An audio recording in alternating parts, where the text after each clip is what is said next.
Oi, gente! Canal YouTube Eli Correia Oficial, o canal da saudade, o canal do Oi, gente, Eli Correia. Eu quero que você mande a sua carta. Eu peço para você enviar a sua história. Eu quero narrar também a sua história aqui no canal YouTube. Carta Saudade, elicorreia@gmail.com. Não esqueça que nós temos toda semana, toda segunda-feira às 19 horas, o nosso podcast do Eli Correia, sempre com convidados especiais. E por favor, dê aquele like, faça aquele joinha e acione o sininho. Estou contando com você para chegarmos a 1 milhão de inscritos. E no canal YouTube Eli Correia Oficial, minha sogra, meu marido e o quadro de Jesus. É com muita alegria que escrevo esta carta de saudade para você narrar, Eli Correia. Sou sua super fã desde muito pequena. Lembro que a minha mãe ouvia as cartas da saudade e muitas vezes não me deixava ouvir porque eram cartas sobrenaturais. Mas eu ficava escondida atrás da porta ouvindo tudo. E ainda me lembro de muitas dessas cartas sobrenaturais e conto para todo mundo as cartas que eu ouvia escondida.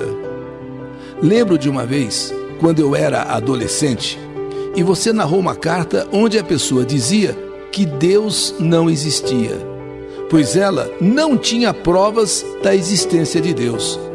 E se não havia provas da existência de Deus, no entender dela, Deus não existia.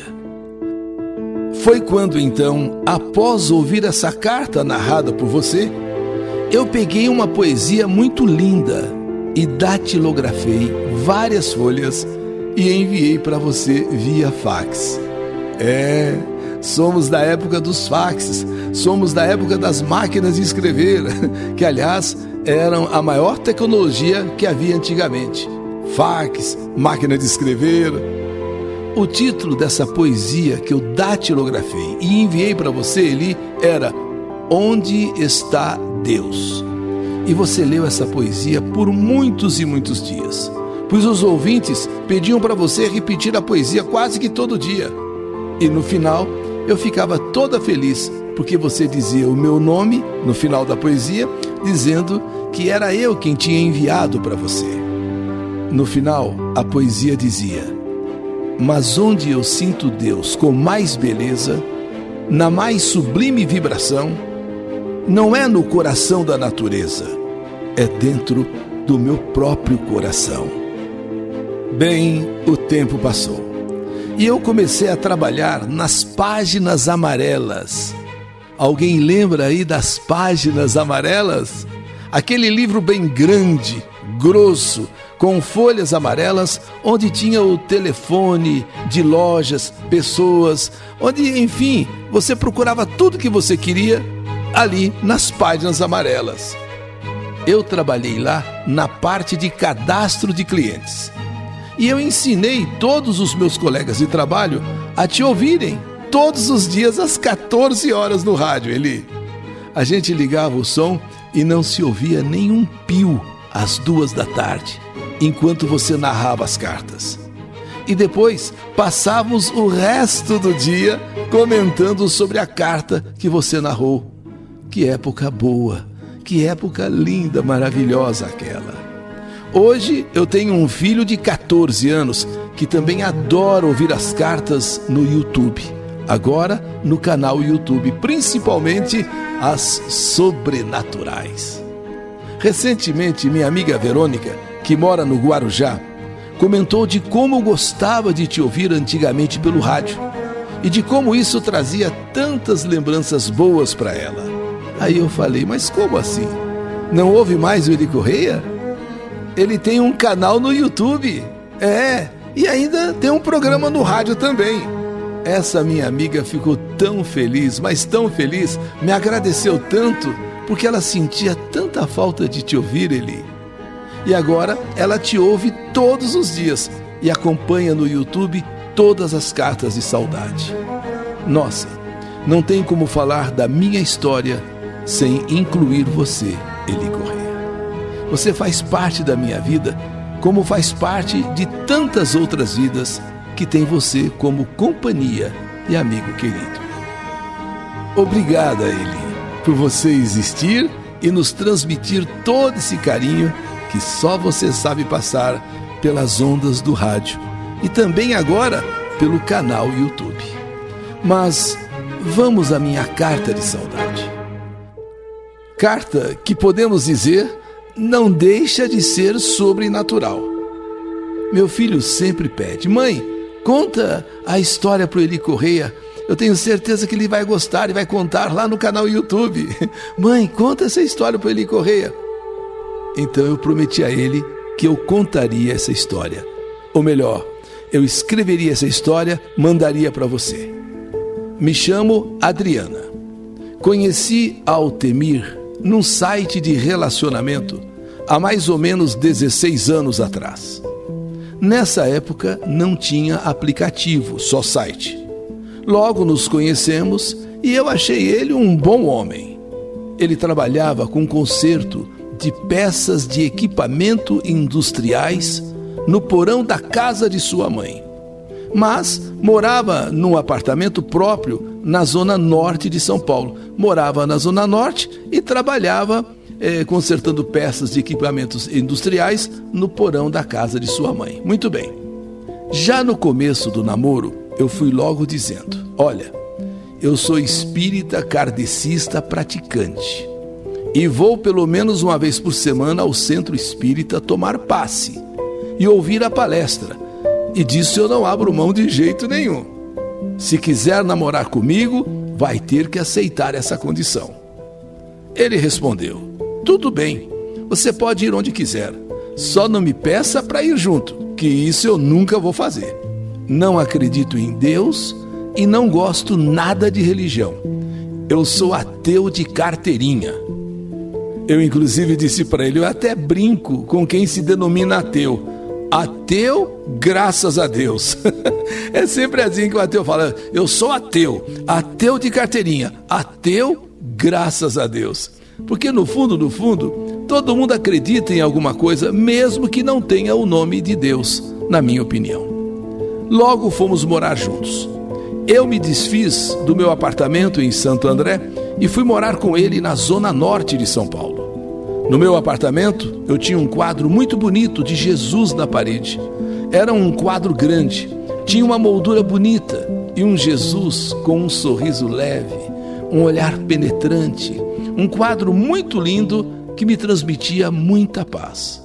Mas Altemir não deixou eu pendurar o quadro no apartamento dele, mas de jeito nenhum. E foi logo dizendo: eu já te falei que eu não gosto de religião. Até parece que eu vou ficar olhando para Jesus o tempo todo. Você sabe que eu respeito sua religião, mas pendurar o quadro, aí já é demais. Eu fiquei um tanto triste, porque eu gostava muito daquele quadro. Mas fazer o quê? Eu sabia que ele era ateu. Não quer? Não quer. Então dei o quadro de presente para a mãe dele, a minha sogra, Dona Margarida, que rapidamente pendurou na parede acima da sua cama. Lá no quarto, acima da cama, pendurou aquele quadro bonito. E por sinal, ela gostou muito do presente. Infelizmente, passou um tempo que já estávamos juntos. A mãe dele ficou muito doente e descobriu um câncer na língua. Essa doença a debilitou demais. Inclusive, não a deixava comer direito, o que causava a ela muita fraqueza. E eu ajudei a cuidar dela com muito amor. E devido a essa fraqueza e também pela doença, ela teve que ser internada. E como ela tinha 4 filhos homens, eles não podiam dormir com ela lá no hospital, pois só poderia dormir mulher de acompanhante na área feminina. Só podia dormir mulher. Então, eu passei a dormir e a cuidar dela no hospital. E no outro dia, bem cedinho, eu ia direto para o meu trabalho. Quando ela estava em casa, de alta, eu ajudava a dar banho, eu dava papinha na boca dela. Papinha. E mesmo com todo esse sofrimento de ver minha sogra tão debilitada, eu não deixava de ir ao centro espírita e sempre levava para ela uma rosa branca imantada. Damos o nome de rosa imantada quando várias pessoas ficam orando sobre as rosas, magnetizando essas rosas através de preces, de energias de restabelecimento de saúde, ânimo, paz. Então, essas rosas nós chamamos de rosas imantadas. E essas rosas são doadas para serem levadas aos doentes que não podem comparecer ao centro espírita. Eu levava também a água fluidificada, que também várias pessoas ficam orando para o restabelecimento físico das pessoas doentes. E era assim toda semana. Eu levava para ela um botão de rosa branca imantada e ainda água fluidificada. Altemir não se opunha, já que sua mãe era católica e gostava muito das orações que fazíamos juntas. Mas ele sempre na dele.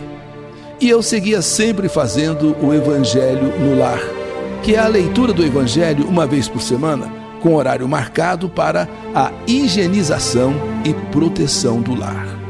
E já que o Altemir não gostava de oração, eu fazia as minhas orações sozinha, no quarto, e enquanto eu orava, deixava uma garrafinha de água junto para receber os fluidos de bênção e luz do plano espiritual mais alto. Mas, sempre que eu saía do quarto, eu oferecia um golinho da água fluidificada para ele. E ele nunca se recusava a tomar. Quer dizer, não acreditava em nada, mas tomava um golinho. E até dizia, se não fizer bem, mal também não vai fazer. Eu ficava muito feliz, porque lá no fundo eu sabia que ele acreditava em Deus. Minha sogra ficava deitada dentro de um quarto escuro. Se abríssemos a cortina, ela sentia muita dor nas vistas e uma dor de cabeça muito forte, quer dizer, doíam os olhos e doía a cabeça. E logo pedia para fechar as cortinas e a janela, ela tinha que estar no escuro. Eu levava aquele botão de rosa branca para ela e deixava em um copo com água no criado mudo ao lado da cama dela. E o impressionante, o botão de rosa, mesmo no quarto escuro, se abria como se estivesse num jardim iluminado pelo sol. E era assim toda semana. Um novo botão de rosa se abria como se estivesse dando forças para ela passar por aquele momento. No caso dela, que já estava muito debilitada, todas as minhas orações e zelo foram para amenizar sua dor, pois já não se tinha muito o que fazer por ela. Minha rotina foi essa por 8 meses, quando finalmente acabou o sofrimento dela. E ela, minha sogra, pôde desencarnar em paz. No dia do seu enterro, Altemir colocou a última rosa que eu havia levado para ela em suas mãos, para que ela levasse aquela rosa com ela, rosa que tanto a ajudou, e foi um momento muito emocionante aquele. Sim, na hora em que ele pegou aquela rosa e colocou na mão de sua mãe, para que o caixão pudesse ser fechado. Foi realmente emocionante. Passado alguns meses do seu falecimento, eu sonhei com ela. Sonhei que ela morava num sobrado e eu estava sentada no sofá da sala. E foi quando eu a vi descendo as escadas com aquela rosa branca nas mãos. Então me levantei do sofá, fiz menção de ir até ela dizendo: "Deixa eu te ajudar. Não desce as escadas sozinha não", lembrando a ela de que ela estava doente e não podia se locomover sozinha. Foi quando ela, ao pé da escada, sorriu e me disse: "Oh, minha filha, eu agora não preciso de ninguém que me ajude, filha." Foi quando eu vi que realmente ela estava bem e até mais rejuvenescida. Ela veio até a mim, se sentou ao meu lado ali no sofá, deixou a rosa em seu colo e segurou minhas mãos dizendo: "Eu vim te agradecer por tudo que você fez por mim, filha. Você foi um anjo que Deus colocou em minha vida." E eu respondi: "Não precisa me agradecer, fiz tudo de coração." Então ela colocou sua mão direita na minha barriga e disse: fala para o meu filho que eu estou muito feliz com este presente que ele me deu. Ele sempre foi o meu maior sonho. Esse presente sempre foi o meu maior sonho. E no sonho mesmo eu pensei: ué, que presente é esse? Eu nem estou grávida. Aí ela me deu um beijo bem gostoso na minha bochecha, se levantou e começou a subir a escada. E eu do sofá só olhando. Então ela parou no meio da escada, olhou para trás e disse: é muito lindo o quadro de Jesus que você me deu, viu? Muito lindo. Eu gosto muito dele. Obrigada. No sonho, assim que ela subiu as escadas, eu lembrei que ela havia falecido. Então eu subi as escadas correndo e quando cheguei no quarto dela, acendi a luz, não tinha ninguém. E nem o quadro de Jesus pendurado na parede. E então eu acordei. Acordei e estava muito feliz pela visita dela em meu sonho. Mas ao mesmo tempo muito intrigada por ela ter colocado a mão na minha barriga e dizendo que ali estava um presente que tanto ela sonhou. Esse sonho foi de um sábado para domingo. Então, pela manhã, contei para Altemir o sonho que eu tinha tido com a sua mãe. E falei: amor, eu sonhei com a sua mãe. Ela estava tão linda. Ela agradeceu a minha ajuda e, inclusive, pediu para falar para você que ela está muito feliz com o presente que você está dando a ela. Disse também que gostava muito do quadro de Jesus. Porém, eu ocultei a parte em que ela colocou a mão na minha barriga. Isso eu não falei para ele. Falei que ela me agradeceu, falei que ela gostou muito do quadro de Jesus, falei que ela estava muito bem, isso tudo no meu sonho. Falei que ela estava até mais nova, mas não falei que ela colocou a mão na minha barriga e falou do presente. Porque, sei lá, podia não significar nada também, ou podia significar alguma coisa. Ele respondeu: eu não acredito em sonho. Você sabe que para mim tudo isso é bobagem. E eu nem dei presente nenhum para minha mãe. Que eu falei para ele que ela agradeceu pelo presente que ele deu para ela. Eu nem dei presente nenhum para minha mãe. Cada ideia é só em sonho mesmo.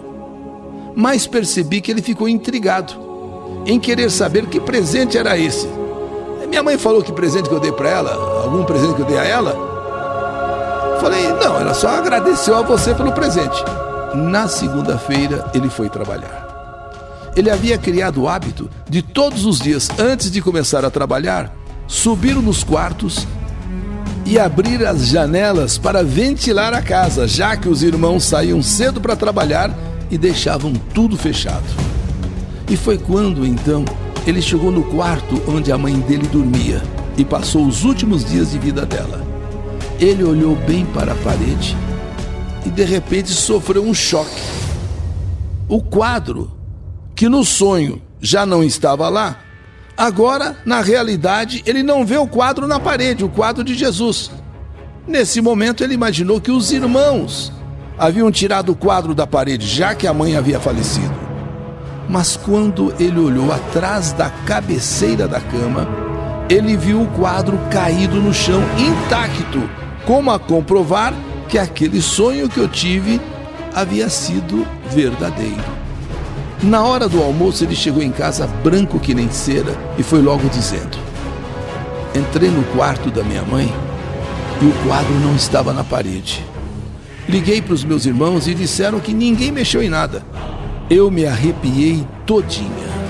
Mas sabe quando você se arrepia inteira? E respondi: quer prova maior de que o meu sonho foi verdadeiro? E tem mais uma coisa.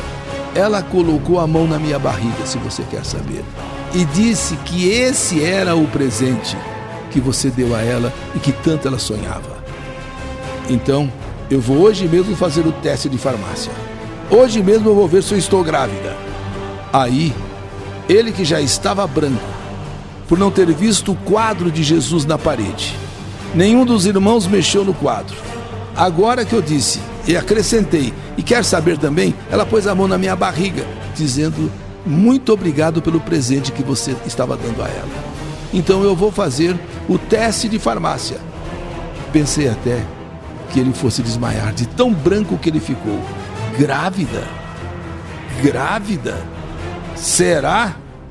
O sonho da minha mãe era ter um netinho homem. Sempre dizia que queria mais um menino na família. Mas será que você está grávida? E foi a minha mãe que no teu sonho deu o aviso? Não, não pode ser. Olha, eu tenho certeza que estou grávida. E se ela queria um netinho homem, eu também tenho certeza que é um menino que eu estou esperando. E foi dito e feito. Fiz o teste e estava realmente grávida. E tive um menino, sim, grávida de um menino, a quem demos o nome de Enzo, lindo e saudável, que hoje tem 14 anos. Mesmo com todas essas comprovações, Altemir não deu o braço a torcer sobre sua mãe ter aparecido em sonho para mim. Achou que tudo foi ilusão da minha cabeça. E que o quadro, na verdade, o quadro não estava na parede porque caiu atrás da cama. Não passou de coincidência. Caiu, simplesmente caiu. Paciência. Faz 7 anos que eu estou separada de Altemir, mas sempre lembro da minha sogra com muito carinho. Hoje sou espírita, agora convicta e praticante há mais de 30 anos. Continuo com os meus trabalhos intensos no Centro Espírita.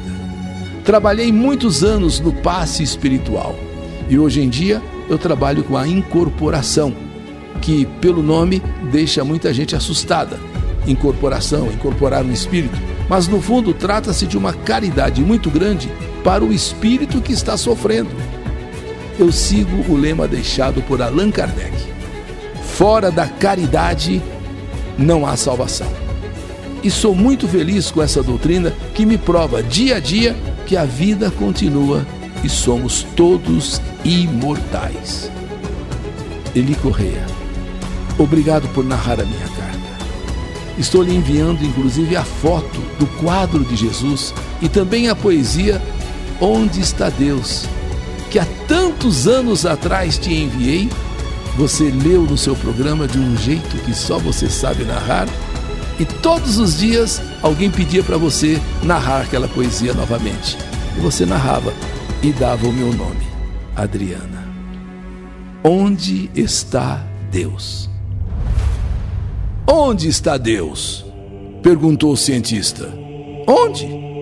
Ninguém o viu jamais. Quem é ele? Responde às pressas o materialista.